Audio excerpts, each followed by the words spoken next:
Hey everyone, it's your boy Leo. Before I begin, I just want to say thank you to my Lord and Savior Jesus Christ. This video is basically, it's geared towards my new subscribers. It's basically a summary of my experience of H. pylori, what I ate on the test, how it healed. I remember in the beginning, when my symptoms began, I remember that one day, I don't know, something just came over me, like I started shaking. I don't know, I thought it was about sugar that dropped.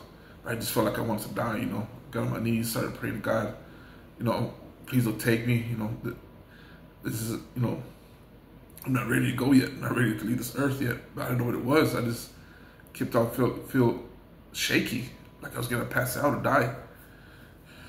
And next time I'm gonna talk about my symptoms. And so I started noticing too, I couldn't drink water. Early in the mornings I was used to drinking like some water first thing in the morning, but I remember that would hurt my stomach. Anything I would eat, it would like just upset my stomach, and I started developing this anxiety, depression. I couldn't eat anything, spicy foods, fried foods, junk foods that, I was usually eating. And plus at the time I was weighing like close to 300 pounds. So for the first 2 months, I didn't know what was going on. All I could eat was like a cup of applesauce and half a banana. That's all I could eat, and I would try to sip on water too, but it was still like kind of upset my stomach. And for almost 2 months, I didn't know what was going on. I would go to the emergency room. I went to the emergency room like 7 times. They couldn't figure out what was going on. I lost weight like quick. I think I lost like 25, 30 pounds like in 2 weeks, and like I said, I felt like I was having a heart attack. I was having chest pain, heart palpitations, felt like I couldn't breathe. At night, I couldn't sleep. I felt nauseated. Just felt like I wanted to throw up. Like I said, the anxiety was bad. Depression was bad. It's just, man, it was terrible. And finally, I got in to see a GI specialist, And the first visit, she wasn't too helpful. I told her my symptoms, and I told her about my anxiety and depression. And she thought I was like seeking like attention or like some kind of medication, And I told her I never had this before. I never experienced this before. I didn't know what was going on. She wanted me to see my primary doctor to put me on some kind of psych meds. And all she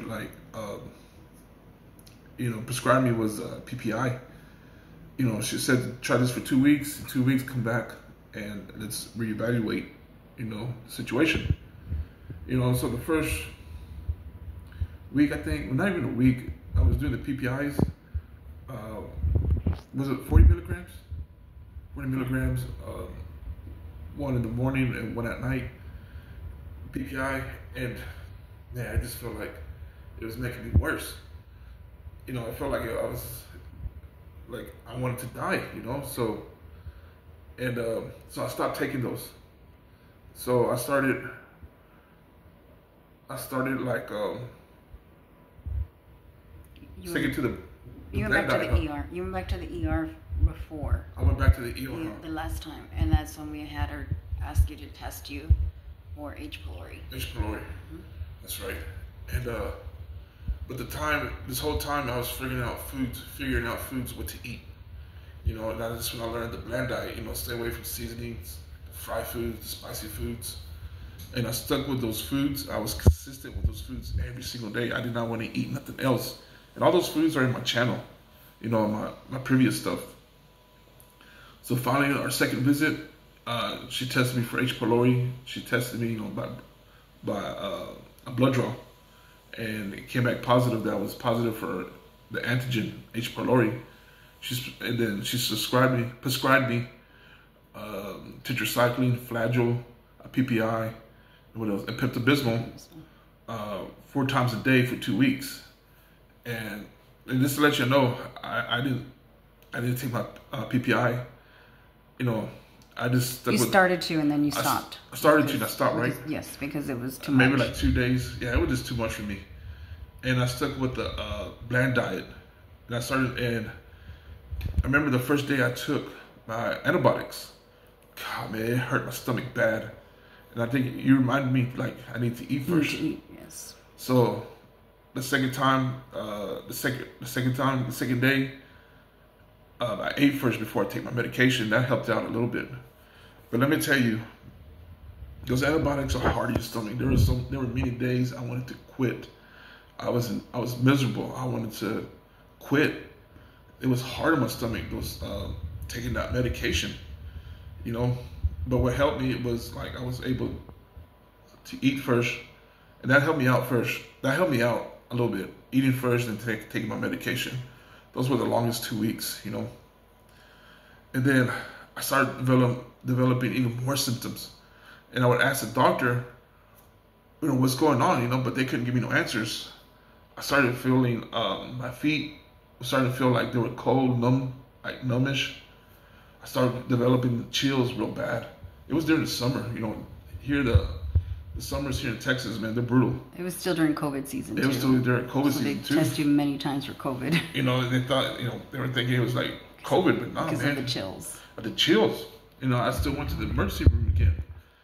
Like, I was outside with my hoodie on, sweats, and it just felt like my brain was going to freeze.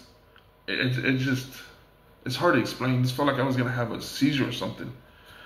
Like, I was just sensitive to the cold or something, you know, and I was just miserable. I just felt like I wanted to die, you know.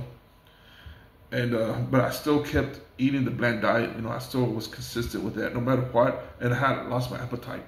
There were many times my wife had to remind me to eat, you know. And one of the things was when I would go long periods without eating, you know, it would upset my stomach. It would like feel like I wanted to throw up. And so that's why I noticed I have to like eat, you know, every 2 to 3 hours, small portions, you know. And that's why I tell people, you know, to be consistent with the foods, you know, find the foods that you're able to eat and eat small portions every 2 to 3 hours. And that's what helped me throughout that journey of H. pylori. You know, I didn't take no supplements or nothing. You know, there was no magic pill to this. It just nutrition, small portions every 2 to 3 hours, you know, just being consistent, you know. And of course, the antibiotics, you know, to kill the bacteria. So after those 2 weeks, it was after 2 weeks, right? The 2 weeks were up, and the doctor wanted me to like be on the PPI for another 2 weeks, right? For another 2 weeks, and then wait another 3 weeks being off the PPI to retest. To retest, right? So you have to be off the PPI. You have to be off any PPIs to test for H. pylori. H. pylori, I remember that. This has already been 4 years ago, right? Or 3 years, probably about 3.5 years ago. Yeah, around there. Yeah, around there. So, like I said, I didn't take the PPI still. I didn't tell the doctor. To me, I didn't think I didn't know what she was doing. Not to sound bad. So I just, like I said, I just stuck with that bland diet, you know. And so I waited 5 weeks. Went to retest. I retested my stool. Finally came back negative. And after a month after treatment, I noticed that my symptoms were starting to get better, and I was starting to feel like, man. But the only thing that lasted with me, I had this left-sided discomfort, pain, or it just felt like inflammation there. My stools were like different, you know, and it wouldn't go away. And then after treatment, it lasted for like 4 months, and I was still scared to eat anything else besides the bland diet. So I stuck with, again, another 4 months with that bland diet. You know, nothing else, just being consistent. And finally, you know, I got to talk to a surgeon, and she told me, you know, like, sounded like it was like an ulcer in my intestine, like a small ulcer in my intestine, you know. But prior to that, you know, like, I had an endoscopy done, I had a CT done, think X-rays done, and they couldn't find out what that left-sided pain was or discomfort until like I talked to the surgeon, and she told me it sounded like an ulcer in my intestine. So she prescribed me Carafate. You know, I took it for like a week and a half, and finally, I know on the 4th month, it finally went away. You know, it took a total of 6 months from the beginning to the end of H. pylori to heal. You know, but man, that, like I said, that journey was something else. It changed my life a lot. You know, there's a lot of things I still don't eat to this day, like pork, like the sodas.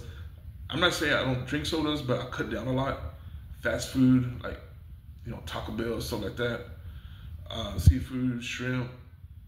Fried chicken. Fried chicken. I used to love to eat fried chicken. I don't eat that no more. You know, pork skins, chicharrones, you know, tripas, stuff like that. I don't eat none of that stuff no more, you know.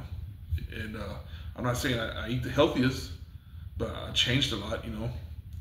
And yeah, like I said, I just wanted to give an overview. This is basically for my new subscribers.